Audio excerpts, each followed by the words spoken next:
పశ్చిమాసియాలో మరోసారి తీవ్ర పరిణామాలు చోటు చేసుకుంటున్నాయి. ఇరాన్కు బిలియన్ల డాలర్ల నిధులు విడుదల చేయడానికి యునైటెడ్ అరబ్ ఎమిరేట్స్ అంగీకరించిందన్న వార్తలు అంతర్జాతీయ రాజకీయాల్లో చర్చనీయాంశంగా మారాయి. ఈ నిధుల విడుదలకు బదులుగా ఇరాన్ తన దాడులను నిలిపివేయడానికి ఒప్పుకుందనే ప్రచారం కూడా జరుగుతుంది. అయితే యుఏఈ ప్రభుత్వం మాత్రం ఈ వార్తలను పూర్తిగా ఖండించింది.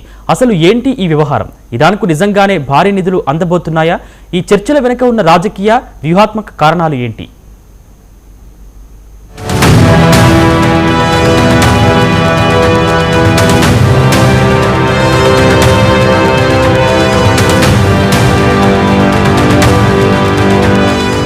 అమెరికా, ఇజ్రాయెల్ అలాగే ఇరాన్ మధ్య కొనసాగుతున్న ఉద్రిక్తతల నేపథ్యంలో తాజాగా వెలుగులోకొచ్చిన సమాచారం ప్రపంచ దృష్టిని ఆకర్షిస్తోంది. అంతర్జాతీయ వార్తా సంస్థల కథనాల ప్రకారం ఇరాన్కు 10 బిలియన్ నుంచి 20 బిలియన్ డాలర్ల వరకు నిధులు అందించే అంశంపై యునైటెడ్ అరబ్ ఎమిరేట్స్ అంగీకరించినట్లు తెలుస్తోంది.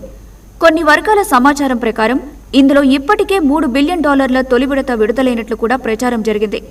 ఈ వార్తలు వెలువడిన వెంటనే యుఏఈ విదేశాంగ శాఖ స్పందించింది.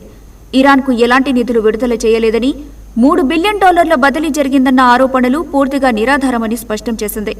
స్తంభింపు చేసిన ఇరానియన్ నిధులను విడుదల చేసినట్లు వస్తున్న వార్తల్లో ఎలాంటి నిజం లేదని తేల్చి చెప్పింది.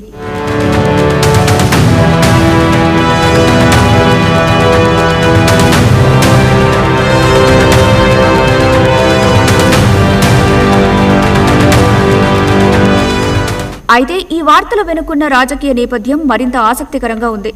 అమెరికా ఆంక్షల కారణంగా ఇరాన్కు చెందిన బిలియన్ల డాలర్ల ఆస్తులు వివిధ దేశాల బ్యాంకుల్లో ఏళ్లుగా నిలిచిపోయాయి. ముఖ్యంగా దుబాయ్లోని బ్యాంకింగ్ వ్యవస్థలో కూడా గణనీయమైన ఇరానియన్ నిధులు ఉన్నాయని అంతర్జాతీయ ఆర్థిక వర్గాలు చెబుతున్నాయి. ఈ నిధుల విడుదలపై గత కొంతకాలంగా రహస్య చర్చలు జరుగుతున్నాయన్న ప్రచారం ఉంది. విశ్లేషకుల అభిప్రాయం ప్రకారం ఈ ప్రతిపాదన వెనుక ప్రధాన లక్ష్యం ప్రాంతీయ శాంతి. యుద్ధం సమయంలో ఇరాన్ చేసిన క్షిపణి, డ్రోన్ దాడులు యుఏఈ భద్రతపై ప్రభావం చూపాయి. ముఖ్యంగా దుబాయ్ వంటి అంతర్జాతీయ వ్యాపార కేంద్రాల ప్రతిష్టకు దెబ్బ తగిలే పరిస్థితి ఏర్పడింది. దీంతో భవిష్యత్తులో ఇలాంటి దాడులు జరగకుండా భద్రతా హామీలు పొందడానికి యుఏఈ ప్రయత్నించి ఉండొచ్చని భావిస్తున్నారు.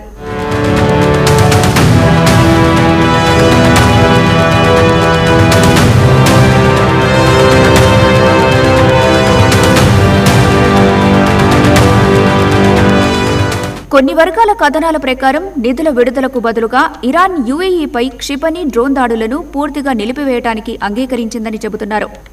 అంతేకాకుండా రెండు దేశాల మధ్య మళ్లీ ఆర్థిక, భద్రత, గూఢాచార సహకారాన్ని పునరుద్ధరించే అంశాలపై కూడా చర్చలు జరిగినట్టు సమాచారం.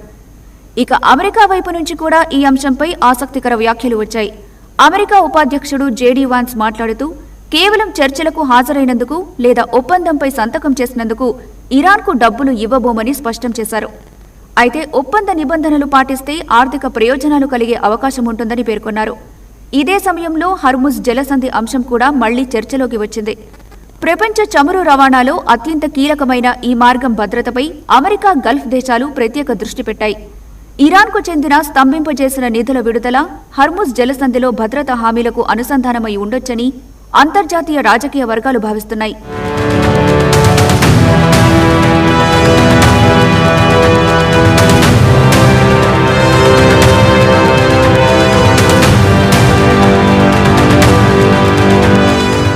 మరో కీలక అంశం ఏమిటంటే ఇరాన్ ఇదే తరహా ఆర్థిక ఒప్పందాల కోసం ఇతర గల్ఫ్ దేశాలను కూడా సంప్రదించినట్లు సమాచారం. దీంతో ఈ వ్యవహారం కేవలం యుఏఈ, ఇరాన్ సంబంధాలకే పరిమితం కాకుండా మొత్తం మధ్యప్రాచ్య రాజకీయ సమీకరణాలపై ప్రభావం చూపే అవకాశం కనిపిస్తోంది. అయితే ఒకవైపు భారీ నిధుల విడుదలపై వార్తలొస్తుండగా మరోవైపు యుఏఈ వాటిని పూర్తిగా ఖండిస్తోంది. ఇరాన్ కూడా ఇప్పటి వరకు అధికారికంగా స్పందించలేదు. దీంతో ఈ వ్యవహారం చుట్టూ ఇంకా అనేక సందేహాలు కొనసాగుతున్నాయి. మొత్తంగా చూస్తే ఇరాన్కు బిలియన్ల డాలర్ల నిధుల విడుదలపై వెలుగులోకొచ్చిన వార్తలు కొత్త చర్చకు తెరలేపాయి. ఈ వార్తల్లో ఎంత నిజముంది? నిజంగానే ఇరాన్కు నిధులు అందనున్నాయా, లేదంటే ఇది కేవలం దౌత్య చర్చల్లో భాగంగా వచ్చిన ప్రచారమా అనే ప్రశ్నలకు సమాధానం తేలాల్సి ఉంది. అయితే ఒక విషయం మాత్రం స్పష్టం. అమెరికా, ఇరాన్ సంబంధాలు, గల్ఫ్ దేశాల భద్రత, ప్రపంచ చమురు మార్కెట్లు, మధ్యప్రాచ్య రాజకీయ సమీకరణాలపై ఈ వ్యవహారం ప్రభావం చూపే అవకాశం ఉంది. అందుకే ఇప్పుడు ప్రపంచం మొత్తం ఈ పరిణామాలను ఆసక్తిగా గమనిస్తోంది.